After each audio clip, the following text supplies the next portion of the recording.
आठ फेरों का आठवां वचन। स्वाति ने इसी साल शहर की कॉलेज से पढ़ाई पूरी की है और अब उसके लिए जगह जगह से रिश्ते आने लगे हैं। स्वाति से ज्यादा उसके रिश्तेदारों को उसकी शादी की चिंता है। इसीलिए जो भी स्वाति के घर आता वो किसी नए लड़की की खबर जरूर ले आता।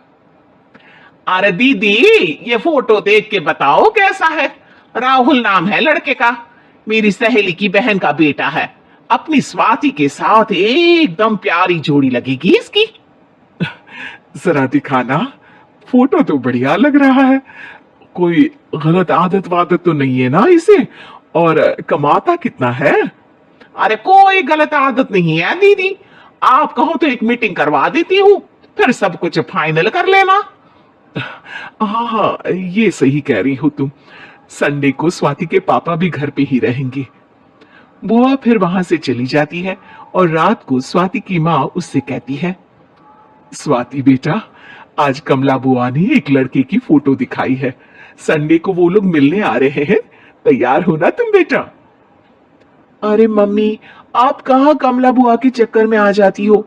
अभी इतनी जल्दी कोई शादी वादी नहीं करनी है मुझे। अरे बेटा, अच्छा लड़का है, बुआ जानती है उसे अच्छे से। हाँ स्वाति बेटा, एक बार मिल तो लो, बाद में देखेंगे आगे क्या करना है। वैसे तो कमला रिश्ता लाई है तो मना करने का तो कोई सवाल ही नहीं उठता। संडे की सुबह होती है और कमला बुआ राहुल और उसके मम्मी पापा को लेकर स्वाति के घर आती है। अरे आइए आइए भाभी, इसे अपना ही घर समझिए। इनसे मिलिए, ये मेरे भैया और ये मेरी भाभी है। नमस्ते भाभी जी, ये है हमारा लड़का राहुल, सरकारी नौकरी की तैयारी कर रहा है ये। वैसे आपकी बेटी कहाँ है? अरे स्वाति बेटा, बाहर आ जाओ।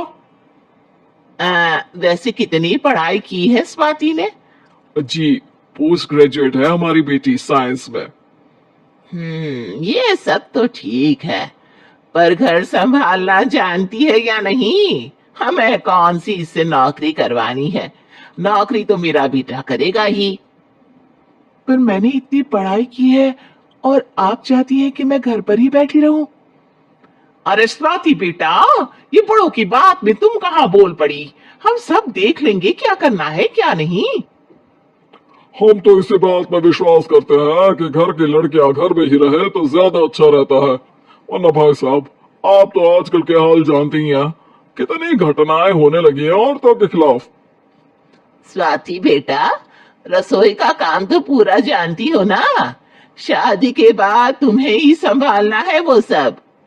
अरे बहुत अच्छा खाना बनाती है ये, आप सब लोग इसकी तारीफ करते नहीं थकेंगे।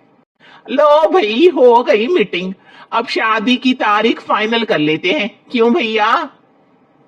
भाई, हम तो पंडित जी से चर्चा करने के बाद ही तारीख फाइनल करेंगे। सालों से हम उनकी बातें मानते हुए आ रहे हैं। लड़के वाले और कमला बुआ की बातें सुनकर स्वाति एकदम नाराज हो जाती है और उसे लगने लगता है कि शादी के बाद उसे घर पर ही बैठना पड़ेगा।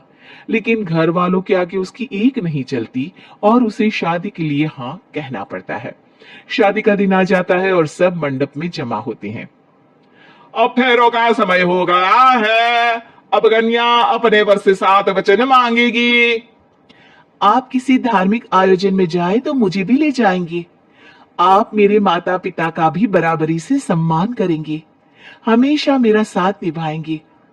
आपको दोनों परिवार की जिम्मेदारियां बखूबी निभानी होगी। हर जरूरी बात में मेरी भी राय लेंगे। आप सभी गलत आदतों से दूर रहेंगे। आप मेरे अलावा किसी और औरत से कोई गलत संबंध नहीं बांधेंगे। ये 7 वचन पूरे हुए, वर क्या तुम्हें ये सारे वचन मंजूर है? जी हाँ पंडित जी, मैं सारे वचन अच्छी तरीके से निभाऊंगा। अरे वाह वाह, बढ़िया तरीके से सब काम संपन्न हो गया।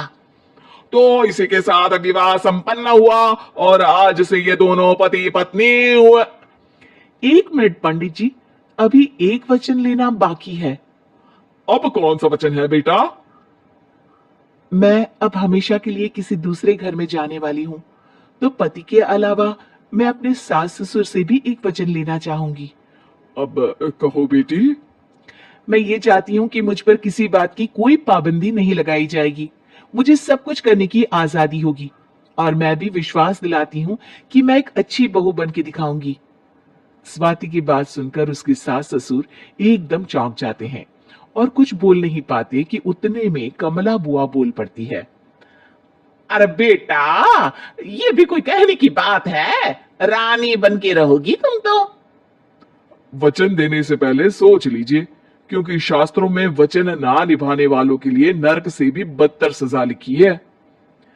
स्वाति की चालाकी से वहां मौजूद सब लोग प्रभावित हो जाते हैं और लोगों में बदनामी ना हो जाए, इस कारण स्वाति के सास ससुर को उसे वचन देना पड़ता है। और कैसी अपशकुन वाली बातें कर रहे हैं आप पंडित जी? हमें मंजूर है बेटा तुम्हारी शर्त।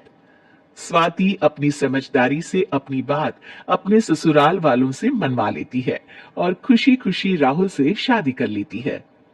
अब से हर शादी में मैं खुद 8 वचन दिलवाऊंगा। ओम मंगलम मंगलम मंगलम।